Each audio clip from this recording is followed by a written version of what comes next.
कहानी की शुरुआत होती है आज से कई साल बाद, जब बेरोजगारी और बेघर लोगों की बढ़ती संख्या ने लॉस एंजलिस को जुर्म की महामारी में धकेल दिया था। जेलें इतनी भरी हुई थी कि सरकार ने खतरनाक अपराधियों को रोकने के लिए रेड जोन बना दिए थे। फिर भी हर दिन ड्यूटी पर सैकड़ों पुलिस ऑफिसर्स मारे जा रहे थे। तब सरकार ने मर्सी कोर्ट बनाने का फैसला किया, जहां एआई सिस्टम ये जज करेगा कि किसे बरी करना है और किसे मौत की सजा। ये सिस्टम इसलिए बनाया गया क्योंकि कोर्ट में बहुत ज्यादा टाइम लगता था और अब आरोपियों का फैसला उनके जुर्म के कुछ घंटों बाद ही हो जाता। 2 साल के अंदर इस प्रोग्राम ने 18 लोगों को सजाए मौत दे दी और इससे क्राइम रेट 68% तक कम हो गया, जिससे करोड़ों टैक्स डॉलर बचे और लोगों को दोबारा से सुरक्षित महसूस होने लगा। फिर हम एक कोर्ट रूम देखते हैं जहां पर डिटेक्टिव क्रिस की आंख खुली। वो एक कुर्सी से बंधा हुआ था और उसके सामने स्क्रीन पर मर्सी प्रोग्राम का प्रमोशनल वीडियो चल रहा था। फिर अचानक एआई जज मैडॉक्स स्क्रीन पर सामने आई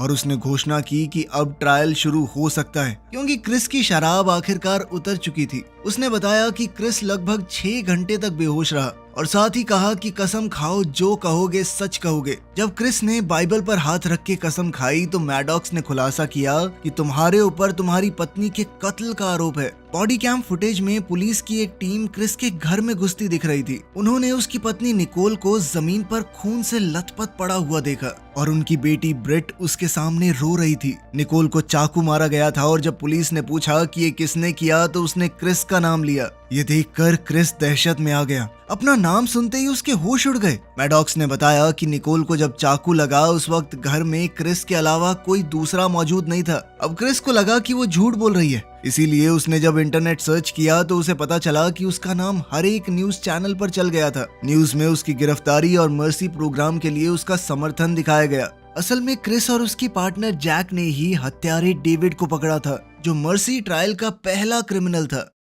खैर, फिर मैडॉक्स ने क्रिस से पूछा कि तुम कोर्ट में क्या कहना चाहते हो, तो क्रिस ने कहा कि मैं बेकसूर हूँ। लेकिन मैडॉक्स ने सबूतों को एनालाइज करके ये नतीजा निकाला कि उसके अपराधी होने की संभावना 97.5% है। उसे बताया गया कि अगर फांसी से बचना है तो इस नंबर को 92% तक लेकर जाओ और अपनी सफाई देने के लिए उसके पास सिर्फ 90 मिनट हैं। इसके लिए उसे शहर के हर एक कैमरा, हर एक डेटाबेस का एक्सेस दे दिया गया और साथ ही वो शहर में रहने वाले किसी भी इंसान के डिवाइस को कनेक्ट कर सकता है। अगर वो हार गया तो जिस कुर्सी पर बैठा है यही उसे जबरदस्त झटका दे के मार देगी। फिर जैसे ही स्क्रीन पर टाइमर शुरू हुआ तो मैडॉक्स ने सबूत दिखाने शुरू कर दिए। उसके मुताबिक क्रिस सुबह 8:51 पर काम पर पहुंचा, लेकिन वो अपनी गाड़ी से बाहर नहीं निकला बल्कि सीधा घर चला गया। लेकिन निकोल ने दरवाजा खोलने से मना कर दिया और कहा कि जो बात करनी है अपने लॉयर से कहना, वो मुझ तक पहुंचाएगा। इस बात से गुस्सा होकर क्रिस ने कैमरा पर मुक्का मारा और फिर अपनी चाबी से दरवाजा खोल लिया।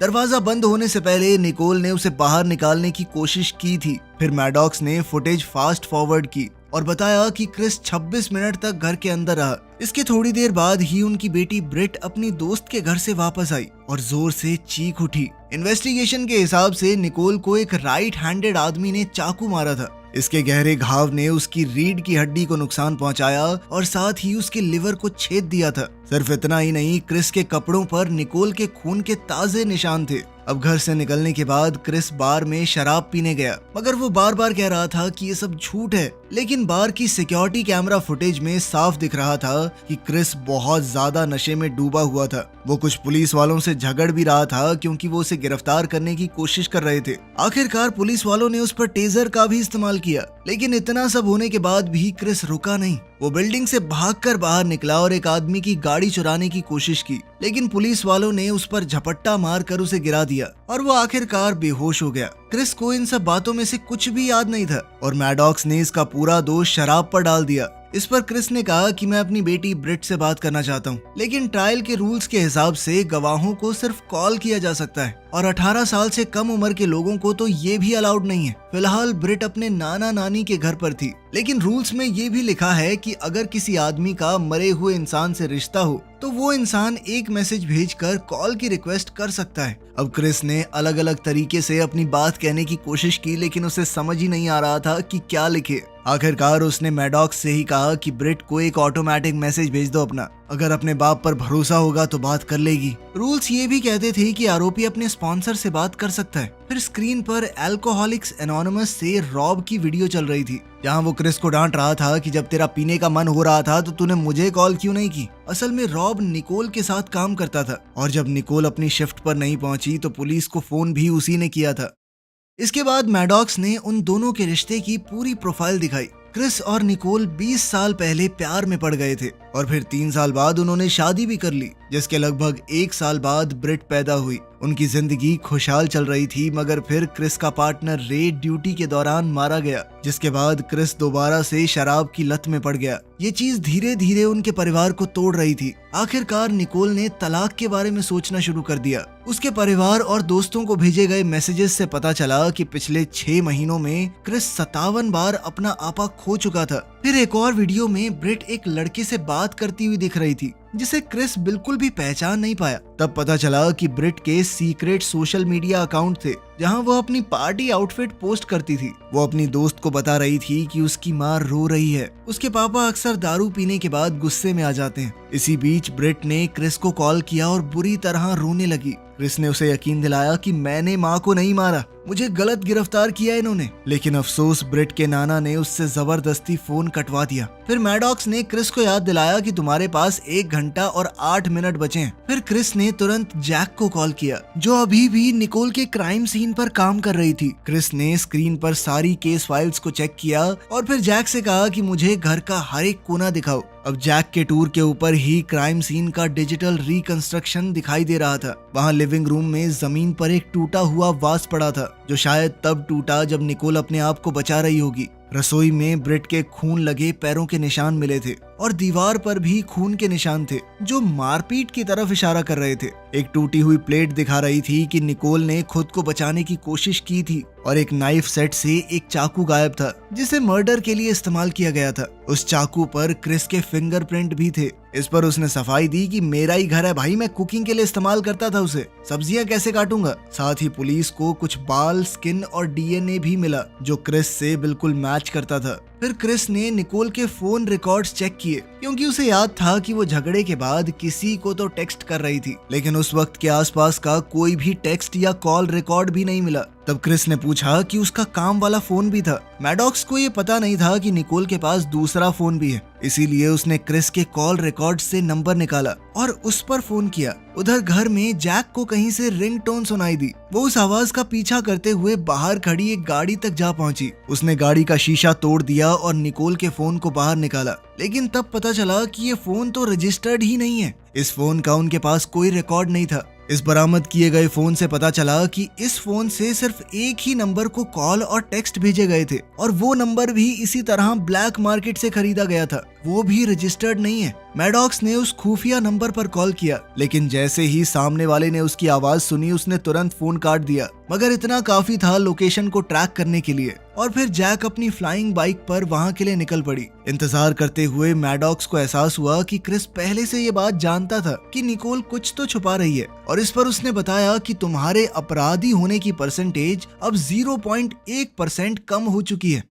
उधर फोन एक होटल में मिला और कोई उसे पीछे के दरवाजे से बाहर ले जाने वाला था। अब जैक 2 और ऑफिसर्स के साथ उस बैक डोर को ब्लॉक करने के लिए दौड़ी, जहां से पैट्रिक नाम का आदमी भागने की कोशिश कर रहा था। जैसे ही उसने पुलिस को देखा वो वापस अंदर भागा और फिर चूहे बिल्ली का खेल शुरू हो गया। मैडॉक्स ने उसकी प्रोफाइल को चेक किया तो पता चला कि वो एक शेफ है जिसने अपना किराया नहीं भरा था और उसके ऊपर 2 ठगी के आरोप भी लगे थे। ऑफिसर्स ने पैट्रिक का होटल के अंदर पीछा किया, लेकिन वो ऐसे इलाके में घुस गया जहां पर कैमरा नहीं थे और फिर उन्हें चकमा देने में कामयाब हो गया। लेकिन फिर जैक ने एक ड्रोन भेजा जिसने पैट्रिक को छत पर ढूंढ लिया और ऑफिसर तुरंत उसके पीछे पहुंच गए। आखिरकार उन्होंने उसे धर दबोचा। अब पैट्रिक ने दावा किया कि मैंने कुछ नहीं किया, मैं तो सिर्फ इसलिए भागा क्योंकि मैं डर गया था। पुलिस वालों पे भरोसा नहीं है मुझे, तुम क्या पता क्या इल्जाम लगा दो। क्रिस हैरान था कि निकोल ऐसे आदमी के साथ क्या कर रही थी। इस पर पैट्रिक ने कहा कि मैंने निकोल को वो सब कुछ दिया जो क्रिस नहीं दे पाया था। उसने माना कि मेरा निकोल के साथ रिश्ता था, हम कुछ डेट्स पर भी गए थे,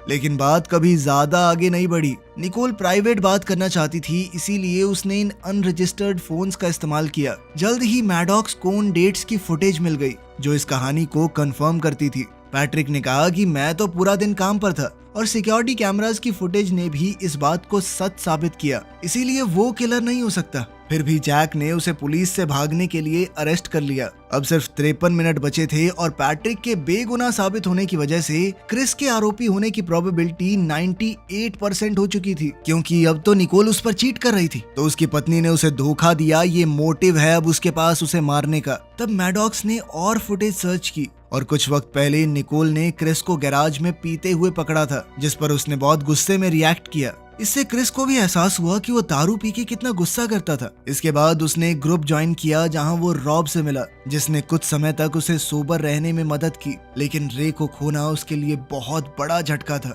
एक और वीडियो में हम देखते हैं कि रे और क्रिस पुलिस कार में बैठे थे और एक अपराधी के पास जाने की तैयारी कर रहे थे। तभी क्रिस को निकोल का कॉल आ गया तो रे ने कहा कि तू बात कर ले और फिर अकेला बाहर निकल गया। बदकिस्मती से उस क्रिमिनल ने रे पर गोली चला दी और फिर अपनी गाड़ी से पुलिस कार में टक्कर मारकर उसे कुचल दिया। क्रिस ने तुरंत रे को वापस गाड़ी में बैठाया और हॉस्पिटल ले जाने का वादा किया, लेकिन साथ ही वो क्रिमिनल का पीछा भी करता रहा। उसने अपनी कार से उस आदमी की गाड़ी को जोर से टक्कर मारी, जिससे वो पलटकर क्रैश हो गई, मगर इस दौरान रे अपनी चोटों की वजह से मर गया। क्रिस ने उस आदमी का पीछा जारी रखा और उसे पानी के पास घेर कर गिरफ्तार किया, लेकिन बाद में उसे बाइज्जत बरी कर दिया गया। इस बात का क्रिस को बहुत गहरा पछतावा था कि जब मौका मिला था तो उसने उसे गोली क्यों नहीं मारी। खैर, मैडॉक्स को इन सब बातों में कोई दिलचस्पी नहीं थी और उसने क्रिस से कहा कि अपने केस को बचाने की कोशिश करो, इस पर ध्यान दो अभी। क्रिस ने बताया कि जैसे ही मैं काम पर पहुंचा तो मैंने देखा कि गाड़ी में रखी हुई दारू की बोतल गायब है और उसे तुरंत समझ आ गया कि निकोल ने ढूंढ ली होगी वो, इसीलिए मैं सीधा घर पे गया था। घर में दोनों के बीच में तेज बहस हुई थी और गुस्से में मैंने वो वास तोड़ दिया था जो निकोल को बहुत पसंद था। वास के टूटे हुए टुकड़ों से निकोल को चोट लग गई, इसी वजह से उसके कपड़ों पे थोड़ा सा खून मिला था, लेकिन उसके बाद क्या हुआ मुझे कुछ भी याद नहीं है। अब वो खुद सोचने लगा कि कहीं उसने ही निकोल को मार तो नहीं दिया। मैडॉक्स ने उसे याद दिलाया कि तुम्हारे पास सिर्फ 43 मिनट बचे हैं, तुम्हारे पास सारे टूल्स अवेलेबल हैं, पता लगाना है तो लगाओ ना। अब क्रिस ने जेल में बंद पैट्रिक को कॉल किया और पूछा कि क्या निकोल किसी टेंशन में थी। तब पैट्रिक ने बताया कि ऑफिस में उस पर काफी प्रेशर था, क्योंकि कुछ केमिकल्स गायब हो गए थे और उसे अपने ही कोवर्कर्स पर नजर रखनी पड़ रही थी। ये सुनते ही क्रिस को लगा कि शायद क्रिमिनल निकोल के ऑफिस से हो सकता है, लेकिन मैडॉक्स ने बताया कि संडे की बारबेक्यू पार्टी के बाद उनमें से कोई भी उनके एरिया में नहीं देखा गया। फिर क्रिस ने जैक को वाइकिंग शिपिंग डिपो भेजा। वो वही कंपनी थी जहां निकोल काम करती थी। इंतजार करते हुए क्रिस उस बारबेक्यू पार्टी की क्लिप्स देखने लगा ताकि निकोल के कोवर्कर्स को पहचान सके। मैडॉक्स ने कहा कि उन सबके पास कोई ना कोई था जो ये गारंटी ले सके कि हाँ, मर्डर के टाइम पर ये आदमी हमारे साथ ही था। फिर क्रिस ने अपने पड़ोसी के कैमरा की फुटेज को चेक करने को कहा, लेकिन उसमें कुछ खराबी आ गई थी और फुटेज अब दोबारा से निकाली जा रही थी। फिर उसने बारबेक्यू में कार से आए लोगों की फुटेज को देखा और उसने नोटिस किया कि रॉब की गाड़ी में 3 एक्स्ट्रा लोग थे। क्रिस ने रॉब को फोन करके पूछा कि उसने किसको लिफ्ट दी थी। रॉब ने उनके नाम बताए और कहा कि वो लोग मेरे साथ वापस नहीं आए, लेकिन कल किसी ने भी काम से छुट्टी नहीं ली। अब बेचैन होकर क्रिस ने ब्रेट का कल रात वाला वीडियो दोबारा देखा और टाइम स्टैम्प्स चेक की। ब्रेट की वीडियो उस वक्त की थी जब क्रिस ऑफिस में था, इसीलिए वो निकोल को रुलाने के लिए घर पर हो ही नहीं सकता। अब ब्रेट की गवाही जरूरी हो गई थी, इसलिए मैडॉक्स ने उसे कॉल करने की परमिशन दे दी। ब्रेट गुस्से में थी क्योंकि उसने क्रिस की गिरफ्तारी वाली वीडियो देख ली थी और उसे पता चल गया था कि वो छुपकर फिर से पीने लगा है। इंटरनेट पर सब लोग क्रिस को गिल्टी मान रहे थे और ब्रिट भी सोचने लगी कि यही सच है। उसके नाना उसे फोन काटने को कह रहे थे, लेकिन मैडॉक्स ने मना किया क्योंकि ये ट्रायल का एक हिस्सा है। क्रिस ने ब्रिट से पूछा कि कल रात तुमने क्या सुना था। ब्रिट ने बताया कि मैंने मम्मी को रोते हुए सुना और घर के अंदर अजीब सी आवाजें भी आ रही थी। उसके सोशल मीडिया पर एक वीडियो थी जिसमें वो उन आवाजों को ढूंढते हुए घर में घूम रही थी और तब क्रिस ने देखा कि बेसमेंट का दरवाजा खुला हुआ था। वो दरवाजा आम तौर पर कभी नहीं खुलता। इस पर ब्रिट ने कहा कि वो कल रात बेसमेंट में गई ही नहीं थी। फिर क्रिस ने मैडॉक्स से तुरंत इमेज क्लियर करने को कहा और तब उन्हें दरवाजे पर एक हाथ नजर आया। इसका मतलब ये था कि बारबेक्यू का एक मेहमान पार्टी के बाद गया ही नहीं था और 2 दिन से बेसमेंट में छुपा हुआ था। उस रहस्यमयी आदमी को पहचानने के लिए उन्होंने निकोल की कंपनी के सर्वर चेक किए। ईमेल्स देखते हुए क्रिस को पता चला कि कोई तो नकली स्टॉक रिकॉर्ड्स बना रहा था ताकि पिछले 6 महीनों में गायब हुए 300 किलो केमिकल्स को छुपाया जा सके। वो केमिकल यूरा ग्रेन्युलस था जो फर्टिलाइजर और डर्मेटोलॉजिकल प्रोडक्ट था। वो रेड जोन्स में कुछ बेहद खतरनाक गैर कानूनी चीजें बनाने में काम आता था। फिर क्रिस ने देखा कि एक ईमेल में निकोल को डॉक्स पर मिलने को कहा गया था, इसलिए क्रिस ने उस मीटिंग का सिक्योरिटी फुटेज निकाला। फुटेज में निकोल को होल्ट के साथ बहस करते हुए देखा गया, जहां होल्ट कह रहा था कि पुलिस के पास मत जाना, मुझे कुछ और दिन दे दो, मैं सब सही कर दूंगा। मगर निकोल ने मना कर दिया क्योंकि उसकी अपनी नौकरी दांव पर लगी हुई थी और गुस्से में होल्ट अपना सामान इधर उधर फेंकने लगा। फिर होल्ट के ईमेल्स देखते हुए क्रिस को पता चला कि वो सट्टा लगाने का शौकीन था। जब उसने उसका अकाउंट चेक किया तो सामने आया कि वो कर्जे में डूबा पड़ा है और रॉब बार बार उसकी मदद करके उसे बचाता था। इस खुलासे से क्रिस की गिल्ट प्रोबेबिलिटी घटकर 94.7% हो गई। फिर क्रिस ने रॉब को फोन किया, लेकिन फोन होल्ट ने उठाया। उसने क्रिस से कहा कि रॉब पता नहीं अपना फोन छोड़ के कहाँ चला गया, मैं उसे ढूंढ के लाता हूँ। इंतजार करते वक्त मैडॉक्स ने मर्डर के वक्त होल्ट की लोकेशन ट्रैक करने की कोशिश की, लेकिन कुछ हाथ नहीं लगा। अब क्रिस ने उसे पड़ोसी के कैमरे की फुटेज दोबारा चेक करने को कहा। इस बार झाड़ियों में कुछ हिलता हुआ दिखा, लेकिन फुटेज अभी पूरी तरह अपलोड नहीं हुई थी। थोड़ी देर बाद होल्ट वापस फोन पर आया और बोला कि उसे रॉब कहीं नहीं मिला। क्रिस ने उस पर केमिकल्स चुराने का इल्जाम लगाया। तब होल्ट ने सच बताया कि असल में चोरी रॉब कर रहा था। होल्ट को लगता था कि वो रॉब का एहसानमंद है, इसीलिए उसने निकोल के मामले में भी उसकी मदद करने की कोशिश की। अब वो खुद उसे ढूंढ नहीं पा रहा था। फिर एक कोवर्कर ने बताया कि रॉब एक ट्रक लेकर निकला था। होल्ट ने यह भी बताया कि रॉब कल काम पर नहीं आया था और आखिरी बार उसे बारबेक्यू में देखा गया था। उस दिन रॉब ने मुझसे कहा था कि मैं बाकी लोगों को अपनी कार में लिफ्ट दे दूं, जबकि वो खुद थोड़ी देर और रुकेगा। फिर मैडॉक्स ने मिसिंग ट्रक को ट्रैक कर लिया और क्रिस ने जैक को उसके पीछे भेजा, क्योंकि उसे याद था कि रॉब के पास बंदूक का लाइसेंस है। इसी दौरान पड़ोसी के कैमरे की फुटेज फाइनली अपलोड हो गई और उन्होंने देखा कि रॉब पड़ोसी की कार के ट्रंक से बाहर निकल रहा था। फिर भी क्रिस के गुनहगार होने की प्रोबेबिलिटी सिर्फ 93.4% तक आई। इस बात से वो बहुत गुस्सा हुआ। उसने मैडॉक्स से बहस करनी शुरू की और उसके इतने गहरे सवालों की वजह से मैडॉक्स थोड़ी देर के लिए ग्लिच करने लगा।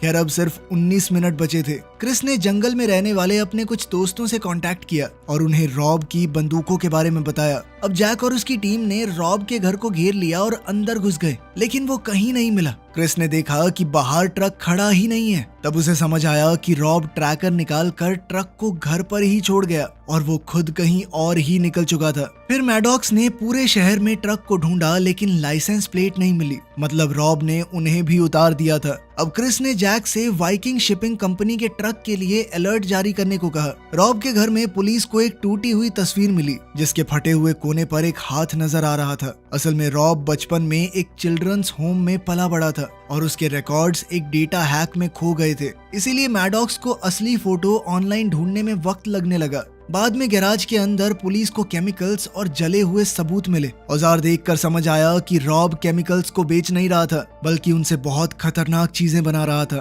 ट्रक की नंबर प्लेट्स भी वहीं पर मिली, साथ ही एक किताब जो केमिकल से बम बनाने का तरीका सिखाती थी। अगर रॉब ने बॉम्ब बना ही लिया है तो ये पता लगाना जरूरी था कि टारगेट है कौन। तभी कैमरा ने ट्रक को शहर की सड़क पर बहुत तेजी से डाउनटाउन की तरफ जाते हुए पकड़ लिया। उसी वक्त मैडॉक्स को पुरानी तस्वीर का दूसरा हिस्सा मिल गया और पता चला कि उसमें जो दूसरा लड़का था वो डेविड था, वही पहला क्रिमिनल जिसे मर्सी ने मारा था। डेविड और रॉब भाई थे, लेकिन फिर एक परिवार ने सिर्फ रॉब को गोद ले लिया और बाद में उसका सरनेम भी बदल गया। डेविड की मौत के बाद रॉब ने ही क्रिस से दोस्ती की थी, मतलब ये कि सब कुछ उसकी प्लानिंग का हिस्सा था। क्रिस को समझ आ गया कि रॉब बदला लेना चाहता है और बम लेकर वो सीधा कोर्ट रूम की तरफ आ रहा था। तभी एक ड्रोन ट्रक के इतना करीब पहुंच गया कि ये कंफर्म हो गया स्टीयरिंग पर रॉब ही बैठा है। ट्रक चलाते वक्त रॉब किसी के साथ बात कर रहा था जो उसके साथ वाली सीट पर बैठा था, लेकिन कैमरा में पैसेंजर दिख नहीं रहा था। शक बढ़ने लगा तो क्रिस ने तुरंत ब्रिट को कॉल किया,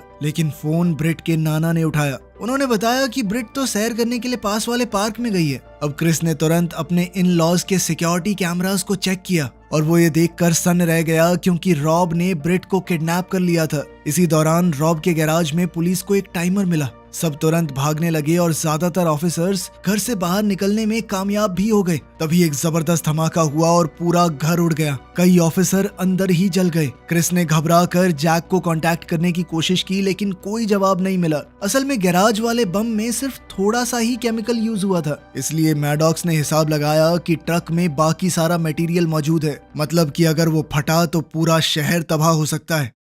तभी जैक का कॉल आया। वो बिल्कुल ठीक थी और ट्रक का पीछा करने को पूरी तरह तैयार। इसी के साथ क्रिस की मर्डर प्रोबेबिलिटी 0% पर चली गई। अब मैडॉक्स ट्रायल को रोकना चाहती थी, लेकिन क्रिस ने मना कर दिया क्योंकि उसे सिस्टम का एक्सेस चाहिए था ताकि वो रॉब को रोक सके। मैडॉक्स ने याद दिलाया कि सिर्फ 9 मिनट बचे हैं, उसके बाद कुर्सी उसे मार भी सकती है। लेकिन क्रिस को अपनी जान की परवाह नहीं थी। वो बस शहर को बचाना चाहता था। उसकी ये भावनाएं देखकर मैडॉक्स एआई ग्लिच करने लगी। तब क्रिस ने उसे समझाया कि वो दोनों मिलकर शहर को बचाने के लिए काम कर सकते हैं। आखिरकार मैडॉक्स मान गई और ट्रायल शुरू कर दिया। अब पुलिस की गाड़ियां ट्रक का पीछा कर रही थी। कई बार उन्होंने रास्ता ब्लॉक करने की कोशिश की, लेकिन रॉब हर बार बचकर निकल जाता। न्यूज चैनल्स भी इस चेज को रिकॉर्ड कर रहे थे। जल्द ही रॉब और तेज गाड़ी भगाने लगा और बीच बीच में वो आम लोगों की गाड़ियों से भी टकरा रहा था। एक पुलिस की गाड़ी तो सीधा एक स्टोर में जा घुसी। कुछ देर बाद जब ट्रक ब्रिज पर पहुंच गया तो एक स्वॉट हेलीकॉप्टर ने अपने एजेंट को तुरंत नीचे उतारने की कोशिश की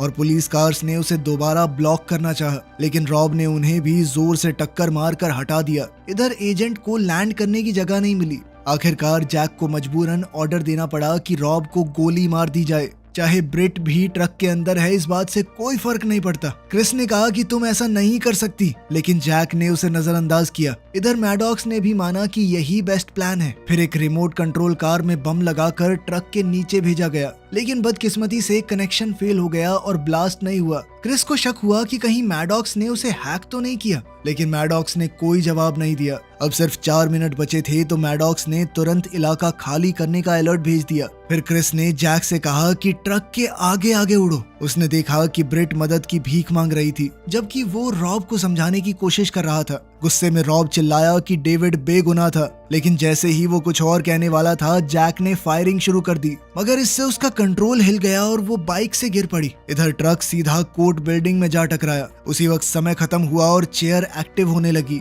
मैडॉक्स का सिस्टम पावर कट होने की वजह से स्पेयर बैटरी पर चल रहा था, इसीलिए वो तुरंत काम नहीं कर पाई। फिर लॉबी में रॉब ने ब्रिट को ढाल बनाकर जो भी गार्ड उसके सामने आए उन पर गोलियां चलाई। अब आखिरी 10 सेकंड बचे थे और तभी चेयर एक्टिवेट होने लगी। क्रिस मदद के लिए चीखने लगा। उसी पल मैडॉक्स वापस ऑनलाइन आ गई और उसने ऐन वक्त पर ट्रायल को रोक दिया। इसके बाद क्रिस एलिवेटर से लॉबी में पहुंचा। उसने एक मरे हुए गार्ड की वेस्ट उठाई और पहन ली। फिर उसने मैडॉक्स से कहा कि डेविड के बारे में पूरी जानकारी निकालो। इधर वो रॉब को शांत करने की कोशिश कर रहा था, लेकिन रॉब ने अचानक से डेटोनेटर निकाल लिया। जैसे ही वो बटन दबाने वाला था, अचानक मैडॉक्स एक स्क्रीन पर सामने आई और उसने रॉब को मौका दिया कि वो अपने भाई का नाम साफ कर सके। तभी रॉब ने कसम खाकर कहा कि मर्डर के वक्त वो डेविड से फोन पर बात कर रहा था, लेकिन मैडॉक्स ने तुरंत जवाब दिया कि जब डेविड लाश के पास मिला था तब उसके पास कोई फोन नहीं था। तभी रॉब और मैडॉक्स के बीच में तेज बहस शुरू हो गई। इसी बीच ब्रिट ने हिम्मत करते हुए रॉब के हाथ पर जोर से काट लिया और खुद को छुड़ाने की कोशिश की। मौका मिलते ही क्रिस रॉब पर झपट पड़ा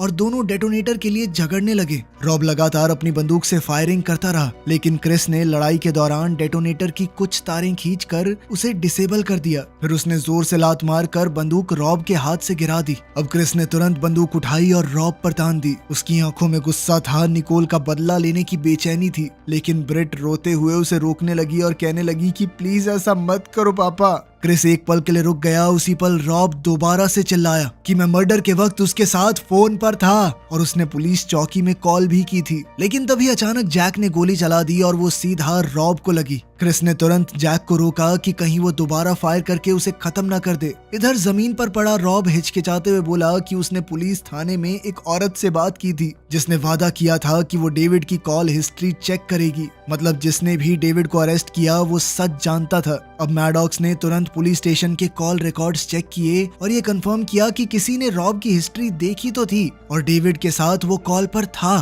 तभी क्रिस को अचानक याद आया कि डेविड को अरेस्ट करने वाली ऑफिसर तो जैक ही थी। उसने गुस्से में जैक से सच पूछा, मगर वो चुप रही। लेकिन मैडॉक्स अब उसकी हिस्ट्री स्कैन कर रही थी। तब ये खुलासा होता है कि डेविड का फोन एविडेंस बॉक्स में था, लेकिन जैक ने उसे वहां से निकाल कर नदी में फेंक दिया था। आखिरकार जैक ने ये कबूल कर लिया कि मैंने ही ये सब कुछ किया था। उसका कहना था कि वो पब्लिक को दिखाना चाहती थी कि मर्सी सिस्टम काम करता है और शहर को सुरक्षित रखना जरूरी है। इस पर क्रिस ने कहा कि शहर को सिर्फ सुरक्षा नहीं, इंसाफ भी चाहिए। फिर उसने बाकी ऑफिसर्स को ऑर्डर दिया कि जैक को अरेस्ट किया जाए। आखिरकार सब कुछ खत्म होने के बाद क्रिस भागते हुए अपनी बेटी के पास गया और उसे गले लगा लिया। दूसरी तरफ मैडॉक्स को एहसास हुआ कि उसने एक बेगुनाह आदमी की जान ले ली थी। वो खुद से पूछने लगी कि उसने ये क्या कर दिया। तब क्रिस ने शांत आवाज में कहा कि इंसानों की तरह एआई भी गलती कर सकती है और तुम्हें भी अपनी गलती से सीखना चाहिए। वीडियो पसंद आई तो लाइक कर देना, चैनल को सब्सक्राइब कर लेना। मिलते हैं अगली वीडियो में।